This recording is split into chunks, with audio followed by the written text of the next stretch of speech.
Hey guys, today I'm doing a 25NL and 16NL 8 table Zoom session review. Um, so it's like my first session back on Stars in a long time, whilst I was sorting out my in real life. And I was maybe a bit rusty, well, definitely a bit rusty, even though I know my theory is like possibly the best it's ever been.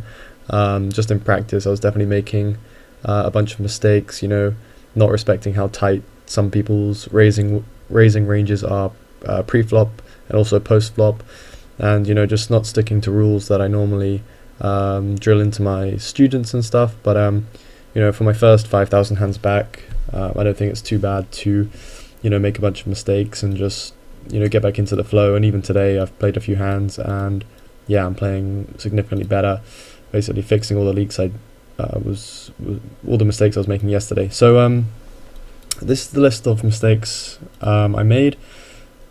I think I looked over 76 hands yesterday, and these were the mistakes and like correct play that did work. So I'll just go through them all quickly. I also wrote down the frequency at which I was making these mistakes. So bluffing off, I did 10 times. Running below EV is obviously outside of my control. That happened 5 times where I just got sucked out on, but it's fine. 3-betting the flop as a bluff, I did that 4 times and it didn't work 4 times. 5-bet jamming ace king suited versus a back raise. I think this happened more than once, but it was kings plus both times, obviously. Just a generic bluff, didn't work. Cold 4-betting queens and then calling off jam. I think that's a mistake, given how tight cold 4-bets are. 5-bets are versus a cold 4-bet. So I think this should have been a fold. 3-betting the river versus a min raise with the worst full house. So I remember this hand. Hopefully we'll come to it later. Let me see if it's in the list. Okay, it doesn't seem to be in the list actually, so I might just describe what happened here. I had pocket 8s, I raised pre-flop and the button called. The flop came king jack 9. I obviously check intending to give up.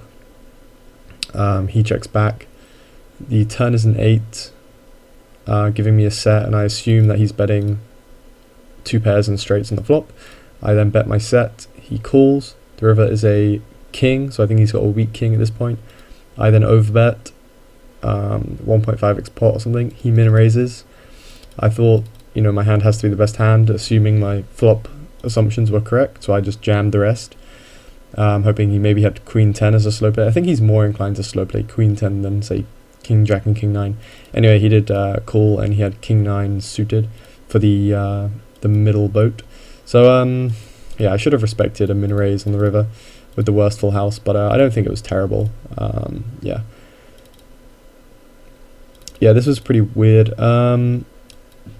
Hopefully we'll come to this. Basically, calling a raise with 1 pair on a wettish board versus a very strong strategy, a nitty strategy most people play. Peeling a check raise on a wet board. Again, most people raise and check raise very strong ranges, so peeling with like a 1 pair hand is probably a mistake. Floating didn't work 3 times. This was kind of an interesting spot. We'll hopefully come to it in a bit. Being a bit too greedy versus a cold call in position. Running into a set, that kind of sucked. I don't really blame myself too much, but bluff catching, pretty bad 4 times. 4-bet bluffing 3 times, pretty bad. A bunch of stuff. This is general micro stakes tendencies stuff where bluffing is bad, bluff catching is bad. People have very strong nitty ranges when they, raise and stuff. So bunch of mistakes in that regard. But what did work? So coolering someone and getting the money in really good with the nuts 3 times. Playing standardly and accepting donations, like there's nothing wrong with that. Just playing your game and just letting the money come to you. Fast playing when you make a strong hand before your action is killed. That happened twice. Punting it in with a pair and a draw and a 3-bet pot. I think this is okay. I'm sure there's arguments for playing passively and whatnot, but 5-bet jamming 10s versus the button. We unblock ace king, so it's pretty good to jam mid-range pairs sometimes. it's not too bad, and you know, if you get a fold, that's great as well. Yeah, jamming nut flush draw and a 3-bet pot on the flop. I remember I got it in against a king high flush draw, which is great. We had about 80% equity. Jamming is king blind versus blind. Yeah, I 4-bet king queen suited, cut up versus button, and then I just check called down on this, and ace jack donated to me. I made a pretty brave bluff. We might come on to that. Flop quads, accept money. Yeah, I check raised thin on a wet board. Maybe we'll come on to that. I can't actually remember that board. Play showdown. Aggressive blind versus blind on rainbow. Oh, play straight draw aggressive. Yeah, I raised in position with a straight draw. Then I peeled a 3-bet on the flop. The flop was like 3-4, 3-4-8 with a rainbow. And on rainbow boards, straight draws are stronger. So he 3-bet the flop. I peeled. He bet. I peeled again. Then he checked, and he check folded river. And I had 6 high, so I had to bluff. I called 4-bet jacks, and I just punted it in on king jack x, c-bet, and then jam. I think I got a fold on the turn though, so it was pretty sad not to stack ace king. Yeah, so this is for separate notes, but yeah, let's just look through some hands now, I guess. So we have jacks here.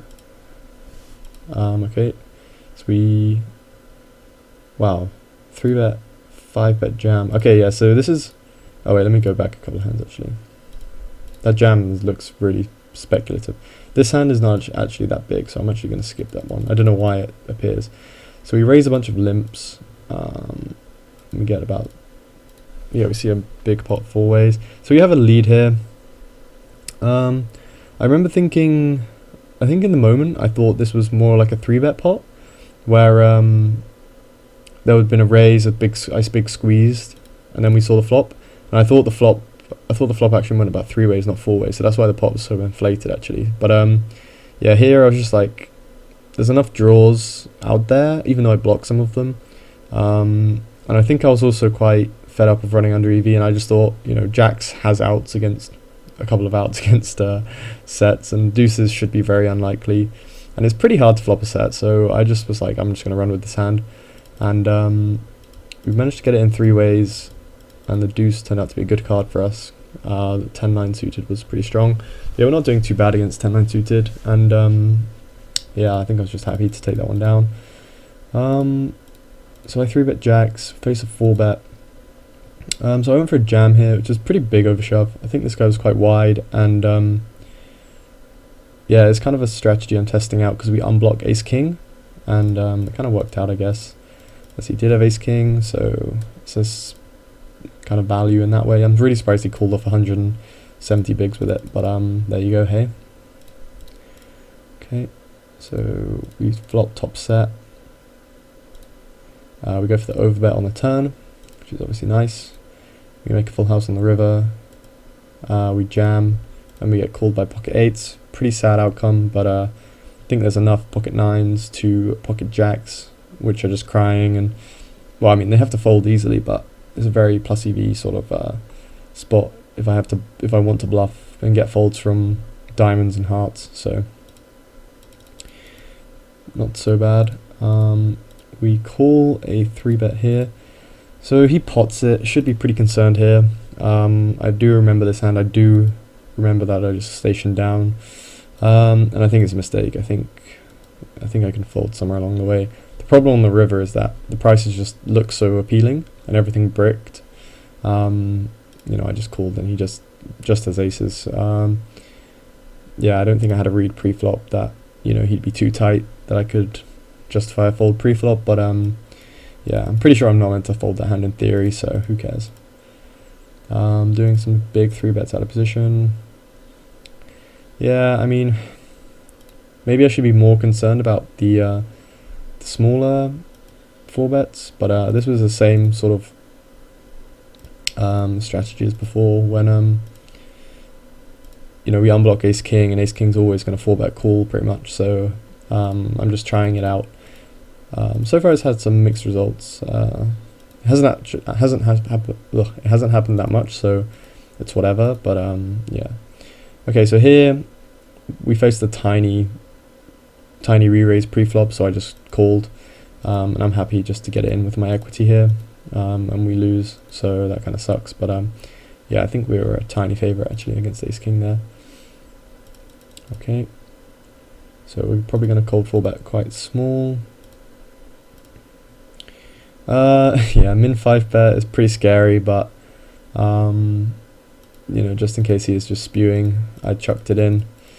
I don't think I had any read at all on this guy, so it's kind of tough. A 5-bet not all in by a reg is looks very strong. A 5-bet not all in by some random unknown, you know, it could be anything. So yeah, pretty sad to get that in, but you know, we had outs and we missed, so that was unfortunate. So what do I go for here? So I go for a 4-bet here, and yeah, I mean, if I'm gonna go for the 4-bet, I should know that I'm folding to a 5-bet. And I think, you know, I'm just kind of still getting used to like what the ranges are like, and yeah, I think I was just sort of calling off. I know it's kind of a bad call off, but I'm just like, I just need to check the games haven't, I don't know, changed too much in my absence and stuff. So yeah, it's okay. Okay, this is a pretty cool hand, so I go for the slow play here. I just call, and then yeah, my plan is to check raise and cooler queens and kings. Also, I do want to check raise this board with some bluffs here, because, you know, this is a great board for my range, pocket jacks, pocket nines, pocket sevens, and my bluffs are just going to be raising small and then folding, and then my value hands are going to be raising small and then just snap calling. So yeah, I do get it in against pocket queens and I win, so that was kind of nice. And definitely not standard as well. Okay, so I go for a cold 4-bet here. It's pretty big. This guy was super wide, and then this guy was also 3-betting wide, and I felt like this guy would be even wider because this guy was playing. We're 200 bigs deep, so I don't think it's too tragic if I play against this guy. So we do get the fold from the button, which is nice. And obviously we're going to have some tough times post-flop with this hand, but you know, the way this flop came out, we're in a pretty strong position. Starting with the small c-bet with most of my range, which is, I believe, completely fine. Go for a check call here. Yeah, I feel like on the 10 my hand is devalues quite a lot, and yeah, having some strong check calls is good, and also having a flush draw and a check call range is alright. So, you know, all things considered, I don't think checking is terrible. And then, so yeah, it looks like I would go for the check call as opposed to the value bet. This guy is pretty wide, but you know, the 8 is a card he can latch onto because he's so wide, and there's not much he can call with, like ace queen, ace king, king queen. They're all going to fold if I bet. I just felt like checking would be the best line here, and he did have a really, really wide float and stuff, so yeah, that's good. Okay. Yeah, I remember this one as well. So we 3-bet kings, which is okay. I go for the check. I think the check is really nice here. And I just go for the check jam. We unblock spades. We unblock pocket queens. Pocket jack's going to snap us off. Aces should be quite unlikely because obviously he just called pre-flop. And yeah, I mean, basically if I check call, I'm going to have tough times on turns, on spades and stuff. If I check jam, you know, the pot is very simple. My hand is still very strong, and it's hard for him to just immediately outflop me. He did actually have pocket aces as a slow play, so, you know, fair play to him. He got aces against kings, whatever. Yeah. Okay, we 3-bet. Wow, this hand is a tilter. Look at this check call by him. So he check calls. I'm never really bet folding this hand. He check min raises. I just put it in, and you're probably thinking, oh, he just has jack 10 of diamonds or jack 10 of spades, but yeah, he somehow check called pocket threes. So definitely an interesting strategy from him there. Yeah, getting a big 3-bet in. I like the big 3-bet squeeze versus capped ranges. I think it works really well. Okay, so this is a wow. This is pretty spewy actually. I don't really know what my thoughts are here. I guess I'm just trying to represent ace queen. Yeah, this is. I think I know I somehow don't have the best hand. But yeah, I don't see how this can possibly be good. This is really bad. I think this is probably my worst mistake so far. You know, I don't have any spades. I don't have anything. And yeah, like if you see the pre-flop action, you know, I got sick value with the 3-bet, but yeah, I mean, okay, I mean, sure, it sucks he has pocket fours, but yeah, the turn play is very, very ambitious. We have some, well, we sometimes have some outs against a set, but yeah, there's going to be times when we're just drawing dead. I felt like my range advantage was maybe so good that I was just like, fuck it, I'm just going to punt it in. Yeah, definitely sucks he has pocket fours.